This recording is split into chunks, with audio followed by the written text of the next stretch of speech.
This is the 60th of today. Yet, the 60th of today did not materialize out of nothing. It was built from scratch, from 25 years of hard work, from firm foundations. On this 25th anniversary, we return once more to the roots of our company. Discussions to start a BB company in RI commenced in mid-1980s. The school leadership were open to the idea and were looking for the right time to start a new uniform group in the school. The seed for the establishment of the BB company in RI was sown in 1987 when Mr. Lim K. Tam from BBHQ and Reverend Dr. Clarence Lim from Kampong Kapor Methodist Church approached the school on this matter. I was the HOD in charge of PE and CCA then.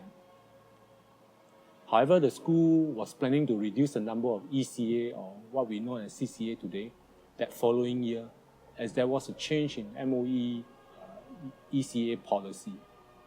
So when Mr. Nicholas Tang was posted to the Raffles Institution in 1990 as the deputy headmaster, there was no BB company in the school. But having seen the work and activities of the Boys Brigade when he was principal at Victoria School, Mr. Tang had seen and felt that the addition of a BB unit would be good for the RI. So Mr. Tang contacted Mr. Ha Kwan Hui, then captain of the second company at Victoria School. A meeting was arranged by Mr. Ha for Nicholas Tang to meet up with me, I was then the brigade president, to discuss the possibility of the formation of the BB in RI. However, a few years later, when Mr. Nicholas Tang joined the school as the vice principal, he proposed the idea of a BB unit in the school. We could do it because by then the new CCA policy had more or less stabilized and the needs for every CCA were already met. We were in a position to add a new uniform group because that was also in line with our trust to develop leaders among Rafflesians. First of all, I strongly believe in the role of non-formal education in shaping the character and values of youth. I knew that the BB has very dedicated leaders. Leaders who are in a BB, not because they have to, not because it's a duty or obligation, but because they are driven by a sense of mission. And the quality of non-formal education is determined not by its program or curriculum, but I believe that the quality of non-formal education is really determined by the quality of its leaders and the relationship between leaders and the members. As we were discussing the company numeral for the RI company, we picked 60th numeral to coincide with our brigade's 60th anniversary in 1990. As I was a church leader at Kampong Kapor Methodist Church, it was an obvious choice for me to invite my church to consider to be the sponsoring church. The pastor in charge then was Reverend Dr. Clarence Lim, who was also the brigade chaplain at the time. Kampong Kapor Church is also the sponsoring church of our second BB company attached to Victoria School. With the brigade and school in agreement, a suitable captain and teacher in charge then had to be chosen. As the brigade president at the time, I asked Mr. Ha Kwan Hui, the captain of second company at VS, to start BB company at RI because there was no available experienced officer available and to do the pioneering startup work at RI. Mr. Ha had in fact volunteered, and so he took the task willingly. The BB in RI commenced in January 1991 with Ha Kwan Hui as the pioneering captain. He was ably assisted by two NCOs from second company.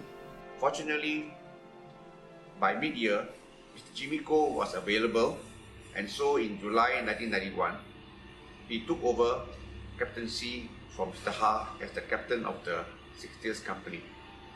Mr. Koh accepted the assignment to help at RI and became captain from July 1991.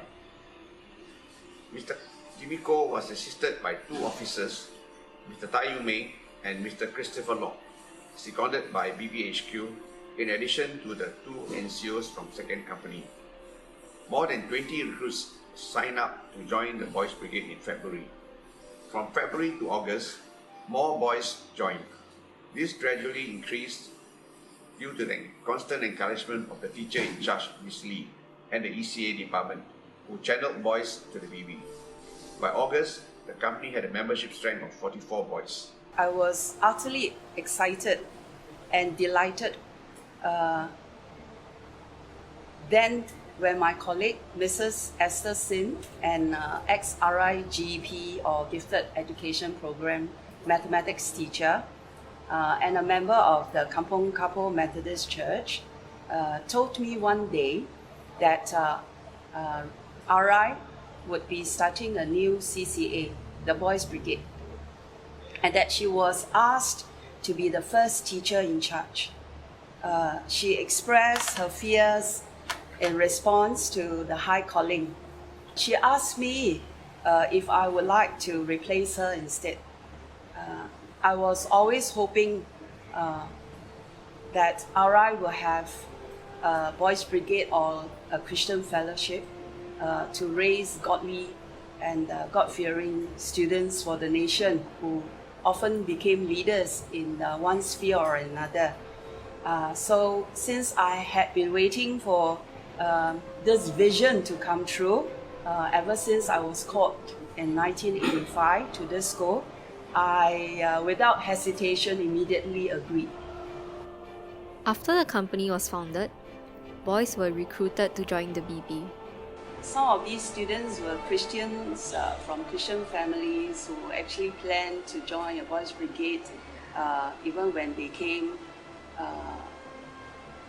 to join the school in secondary ones. And the other boys probably, were attracted to Boys Brigade because of some good relationship with their teachers, like Ben, who was my art student in Set 2. I honestly can't remember how BB was first announced. What I do remember is I heard it from Miss Lee Suli, who was my art teacher at that time. She was very passionate about recruiting new members for this CCA. And I was very curious about it. I had never joined a uniform group before. And what attracted me most to it was the fact that it was a Christian group. It was a Christian CCA, which was really quite rare to find. So I prayed about it, and I think what ultimately attracted me most about BB was that it was a prompting, and it was a Christian CCA. Finally, with the company set up, our officers still had to decide on the direction for 60th's early years. Well, I always remember that during the first 3 years of the leadership training camp, our team were always to have tender, loving care in whatever we do. That's TLC. There were two key pillars, I would say, of the culture of the company at that time. And I believe that continues to be today. The first key pillar was the fact that I think we emphasized a lot on tender, loving care. That was a very important aspect because we wanted to stand out, in terms of actually caring for the boys. And that we really learned from Jimmy Cole, who was our first captain, the late Jimmy Cole. The second attitude was also that of servant leadership. So, there was a strong emphasis that if you wanted to be a leader, you first had to serve. And, there was a lot of emphasis on leadership by example. I think a lot of it we all learned from Jimmy. It was the epitome of that. And Jimmy Cole, to this day, we remember him as being a very generous person with his time and even with his money. And although we organized into squads and the NCOs always had to plan activities, Jimmy would come down regularly to spend time with us, to help us in our planning. And I think ultimately to this day, we remember him a lot. And I think he's left with a strong impression. I think beyond that, I think all the teachers in charge, Miss Florence Lee, Miss Tang, our captains after that, Raymond, Calvin, everybody showed what it meant, to have tender loving care and to be a servant leader. Our officers translated these ideas into concrete action, leading the way by displaying their thorough concern for the boys. I remember bringing I think I bought a carom board for my art room, but I transferred it down to the Boys Brigade room for the boys to play after school. So they would all come and gathered to fellowship almost every day. After lunch, to play carol with each other and to have fun and maybe do some homework there.